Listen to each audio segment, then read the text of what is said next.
What's good, YouTube? It's me, your boy Squid, back in another Squid video. Today, I want to talk about some cards that absolutely need to be on the ban list. Yes, I know the ban list is not coming out for at least another month or so, but, you know, I didn't have anything else to talk about, and I've realized that there are a lot of cards that can plague the entire metagame in the format, so without further ado, let's dive in.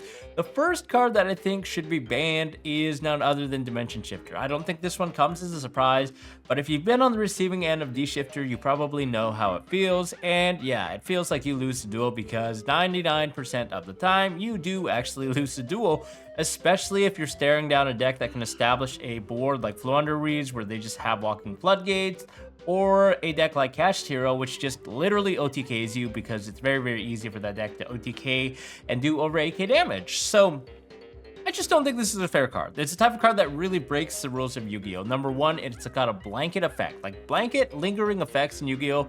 Have traditionally been very, very powerful and very, very broken. We have cards like the Viruses, we have cards like potentially Drone Lockbird, Abyss Dweller, like a lot of these cards that just say you cannot play.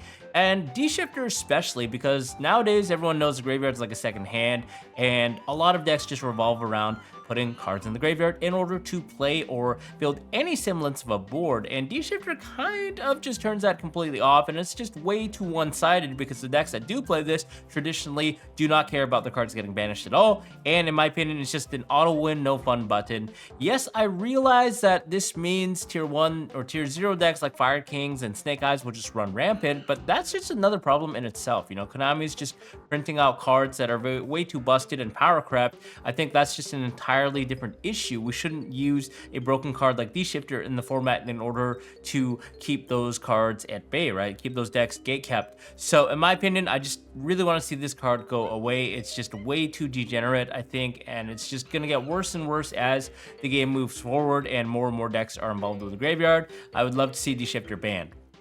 Next is a card that you guys have seen a lot this format, Summon Limit. Yes, you guys seeing like a kind of a trend here where cards that have a lingering condition, and in our case for Summon Limit, it's a continuous trap card that says neither player can summon more than twice per turn. Now, why is this especially broken? It's the fact that it actually has a unique ruling that counts the summons while this card is face down, meaning you can flip Summon Limit on the second summon that your opponent makes, and then immediately Summon Limit comes into play, and it says you cannot summon anymore because it counted the two summons even while it was face down, which I just think is absolutely crazy. Now, they could realistically just errata this and say that it has to count face up, which would make things a lot better, but even still, your opponent can preemptively flip it, which can cause a lot of issues. This card is very, very one-sided. It's basically Vanity's Emptiness in the modern day format because every deck summons more than twice.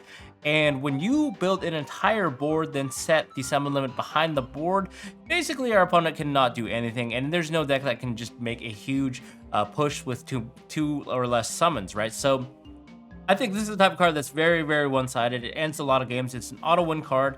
And yes, I know there are outs. People say there are Cosmic Cyclone and, you know, probably Typhoon. Just draw the out is not a good answer to this equation, because if you're playing a 12-round tournament and you're just banking on drawing outs for a floodgate that could be backed behind even Omni Negates, then it's probably not a wise idea. And like half the time you're not going to be able to see it, and you're still going to be losing the summon limit. So in my opinion, this is one of the broken floodgates. They already limited Rivalry, Ghost, and Match, and there can be only one, and this card is equally as powerful as all of those cards, if not even more powerful in the circumstances that make it just super playable, right? So I'd love to see this card banned. And in the same vein, another continuous spell or trap card rather that you guys already know I hate, Anti-Spell Fragrance. This is the exact same card more or less as Summon Limit, where it says both players can set spell or trap cards before activating, or must rather, and cannot activate them until the next turn. This is very, very busted when your opponent has a huge board. They set Anti-Spell Fragrance, they say go, draw phase, flip Anti-Spell, and then boom, none of our normal spell cards can be activated. So that means all of our extenders, which Konami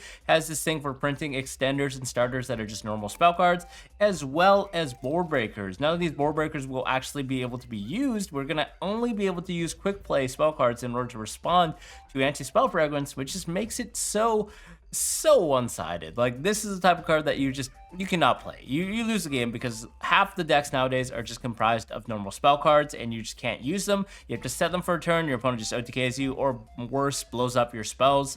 And even though there are hand traps and things that can kind of counter anti-spell because it's not as powerful when your opponent doesn't have any board, Nowadays, it's just very, very easy to still build a half board. Like one effect veiler on a Snake Eye Ash often isn't enough. If they have anything like a D-Bell Star or any extender, they're still going to be able to put up some monsters. Even something as innocuous enough as an SP Little Knight could be enough, because that could prevent you from summoning something like a Nightmare Phoenix or your own SP to get rid of the anti-spell. So then the anti-spell sticks and you're kind of like, well, crap, I can't get rid of this at all, right? So I would love to see these two continuous trap cards gone from the game for good. They're just way, way too degenerate.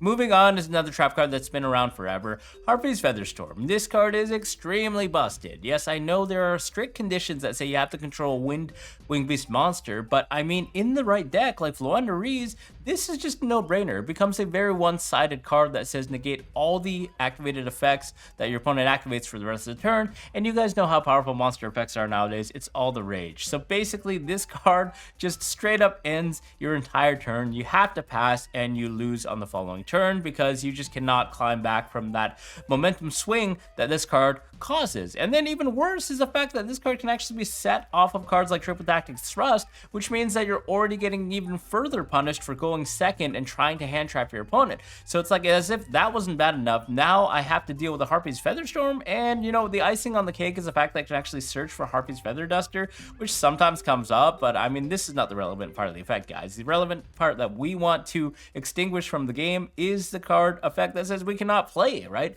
So this is the type of card that just gets more and more broken, and it's a very, very design restricted card, I would say, because in the future, if Konami actually decides to try and print more Winged Beast archetypes, like even like Harpies support, which I imagine at some point they will actually try and make Harpies into a tier 1 deck, because they've been pushing a lot of the original Duel Monsters archetypes and, you know, releasing new support for them, then that means that this card is just going to be an auto include for going first, and that's just going to hinder any deck that wants to play going second. So yeah, guys, get rid of this card, please.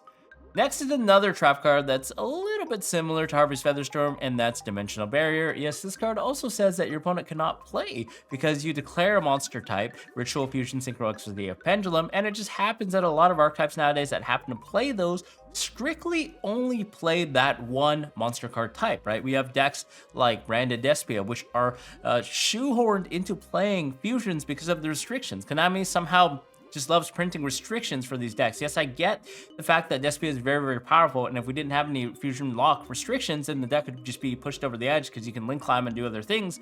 But at the same time, it's kind of counterintuitive with the existence of Dimensional Barrier, because Barrier just straight up locks out that entire deck from playing, and there's literally zero counterplay at the current moment in the card pool besides playing something like a Crossout Designator and hoping that you don't draw your one copy of D-Barrier, while also taking literally 4 slots in your side deck for the sheer fact that you want to stop D-Barrier, right? So I just don't like how this card does way too much. And in the future, as Konami releases more Ritual, Synchro, XYZ Fusion monsters, so on and so forth, it's just going to keep hampering them and say that you cannot play Yu-Gi-Oh! The fact that this can also be set off of Thrust is just even more, adding more fire to the flames. And I just don't really like cards that are very, very blanketed. And, you know, even decks like Voiceless Voice, if we wait until like Snake Eyes stuff is actually hit, then the Skull Guardian becomes very, very powerful, and people are going to side Dimensional Barrier because it hits Branded as well as Skull Guardian, and then all of a sudden you're kind of looking at, well, if they have the barrier, then I just can't play if I'm playing either one of these decks, right? So this card's very one-sided, it auto wins games, it just needs to be removed. Next is the extra deck. Let's move on to the extra deck monsters. First and foremost, Hot Red Dragon, Archfiend, King Calamity. Yes, I know it's not exactly easy to get out. It does require some setting up alongside Crimson Dragon, especially in a deck like the Centurions. But in my opinion, this type of card should not exist, because when there's a ability to essentially make this card off of one card and then just auto win on the spot, it's not very fun, Yu-Gi-Oh! And there's very little counterplay aside from preventative measures like hand traps or things that can try and make the Crimson Dragon use Chainlink 2, so then Calamity does miss the timing. But then in that case, you just go in the Cosmic Blazer, so it's like you already neg a card and now you have to deal with an Omni Negate. I would honestly rather them just have the Cosmic Blazer, and then we can actually use the card in our hand against the Cosmic Blazer as 1-for-1, as opposed to auto losing potentially with the King Calamity. So that's why I think this card should go. I know that Centurions are not super relevant, they're not like high tier 1 or anything by any means, but this type of card is always going to be in the game, and more decks will be able to abuse it in the future as they release more and more cards, and it's just a very, very narrow design limitation, I think, and a card that you just don't want to stare across the table because you just all lose. Another extra deck card is, even though it's not relevant right now, Abyss Dweller. I've been calling for this card to be banned for a while now because anytime it's relevant, it's actually like insanely relevant. It says you can detach a material from this card and your opponent cannot activate any card effects in their graveyard. It's effectively a very one-sided Necro Valley, and there is also very little counterplay to this card. You literally have to play cards like Forbidden Chalice or potentially Droplet, and even still, that's if your opponent doesn't have a way to chain to your Forbidden Droplet or whatever to get the Abyss Dweller off the table, because if it leaves the table, then that means you're not going to be able to negate your target, and then the effect will still resolve, right? So back in the Tearlaments area, a lot of players would use cards like Tearlaments Soliek to chain and then send their own Abyss Dweller to the graveyard, and then you lose your target for Chalice or whatever, and Abyss Dweller resolves, right? And it's very one-sided, especially when there are graveyard-based strategies that entirely revolve around the graveyard. Like in the Tearlaments mirror match, you know, there was a lot of back and forth, but with the Abyss Dweller in the metagame, it effectively meant that one player just could not play, period. So I don't know. I'm not going to use like tier 0 as an argument, but I feel like anytime this card is good, it's just very, very powerful, and it's easily made nowadays in a lot of deck combos that can just put up 2 level 4 bodies onto the field at the end of their combo, go into Dweller, and then detach material. Yes, I know it's not being played right now because there's no deck that can really accommodate it, but in the future, I think it just gets worse and worse as we have blanket effects like this. And then last but not least, the only other card that I can think of that I actually want to be banned is Snake Eyes Flamberge Dragon. This card is just so ridiculous. It has very, very powerful effects. It has the effect where you can target a monster to place it into the scale. The Strip-Bound Trap is a continuous spell card.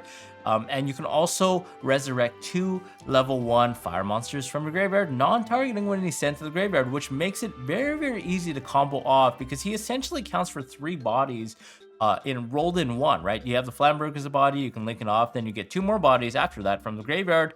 And this card effect can be activated anytime it's sent, not only from the field, but also from the hand. So you can abuse things like the Abelstar, obviously, to send it to the graveyard. You can use Nightmare Phoenix to discard it as well. You can also use things like Fire King Island to just like destroy it and get the effect.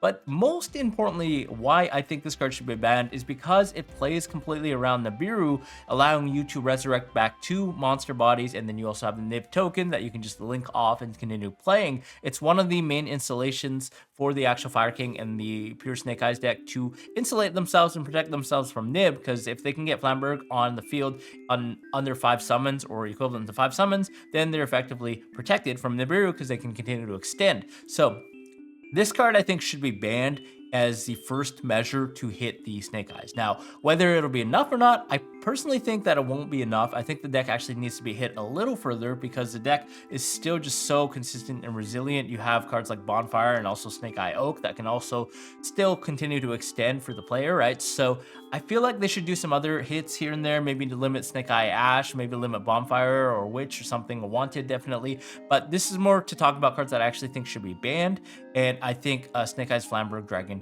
needs to go. And then last but not least, yeah, there's another card actually I just realized that I want to see banned, and that's Original Sinful Spoil Snake Eye. This is another component of the actual Snake Eyes deck that I think actually needs to go. This card just is way too powerful. Number one, it's effectively an emergency teleport that bridges the entire deck into any level 1 fire monster in the entire game, which allows for some broken things, especially with cards like Legendary Fire King Onyx, as well as cards like Jet Synchron that allow you to just get out a bunch of powerful synchro monsters that happen to be Omni Negates on the table, right? So this card just does a lot for the deck and also allows the deck to extend so much, because even if you happen to use Effect Veiler or something to stop the Poplar, they still have cards that can allow them to get access to the original Snake Eye, like the Abelstar, or if you use the Veiler on the Witch or on the Snake Eyes Ash, then they're still going to be able to get a Poplar and they still have the OSS. And to add even another line of text to this card, I don't know why Konami did this, but they said it has a graveyard effect where you can actually banish it from your graveyard to target a Snake Eye or a Diablo Star, put it back into the bottom of your deck, and you get to add a level 1 fire monster from your deck to your hand, so you have insane follow-up. Like your opponent can break your board and you're like, oh, I have OSS in the graveyard, use the effect, search, game, right? So this card just does way too much, and I think actually banning the Flamberge as well as the original Sinful Spoils will actually hurt the deck quite a bit. I think the deck could still probably get some hits eventually, like some limitations again, but I think to start, we should definitely ban these 2 cards because they are just way too crucial in the actual strategy and just way too degenerate. it's almost basically tier 0, right, guys? So, yeah, what do you guys think? Are there any other cards that you think should be banned to 0 on the current card pool in the metagame? Let us know in the comments below, and let me know if you disagree, because these videos are definitely controversial. You know, sometimes I'm a little too strong on cards that I don't want to see banned, but it's just my opinion. You know, I could be wrong as well. So, guys, let me know what your opinion is in comments, and thanks a lot for tuning in. See y'all later. Bye-bye.